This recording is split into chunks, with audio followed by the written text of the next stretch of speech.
Fait que j'avais un peu le syndrome de l'imposteur. Moi, personnellement, que je trouve plus stressante, c'est de se sentir pas en contrôle. J'avais tellement peur de me perdre dans l'hôpital. Le premier patient que j'ai vu en AVC, j'étais figée.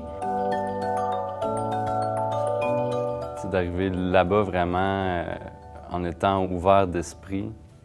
Puis au départ, on a quand même, on se met beaucoup de pression. Je pense qu'on s'en met plus que ce que les exigences nous mettent. Séparer autant le milieu de stage que le milieu personnel pour aider justement à diminuer ces troubles d'adaptation-là, de retrouver un environnement qu'on connaît, qu'on contrôle, ça fait du bien. Moi, je fais du sport à peu près 10 à 12 heures par semaine, puis je tombais à 1 ou 2 heures.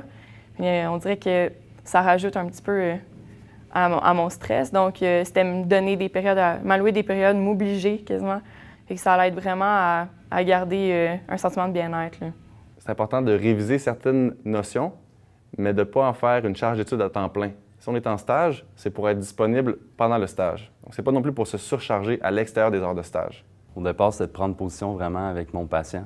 C'est d'arriver à dire, je sais ce que je fais, puis en cas de besoin, mon superviseur est quand même là aussi. Juste me lancer et tester et faire des erreurs, je pense que ça a été mon plus grand ami, parce que par la suite, ça m'a permis d'apprendre beaucoup, puis ça m'a permis de m'adapter énormément aux patients. Pour la gestion du temps, un moyen que j'ai utilisé, c'est de commencer ma journée plus tôt.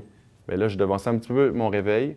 Je prenais le temps de lire les nouvelles, je prenais le temps d'avoir mon café puis de partir considérablement à l'avance. Ce qui est super important, c'est de se rappeler qu'on est en stage et non qu'on n'est pas des professionnels encore. Prendre son temps puis d'y aller une étape à la fois, ça sert à rien d'essayer d'aller plus vite, ça va juste augmenter les niveaux de stress. Nous, on applique ce qu'on sait. Il faut être ouvert à recevoir et reconnaître que savoir-être et savoir-faire sont dynamiques et qu'on va se développer comme ça. Les moniteurs, ils sont au courant qu'on n'est pas là pour un examen continu, on est là pour apprendre. Fait que c'est normal d'en échapper un petit peu. La clé de l'adaptation pour moi, c'est vraiment la curiosité puis l'ouverture d'esprit.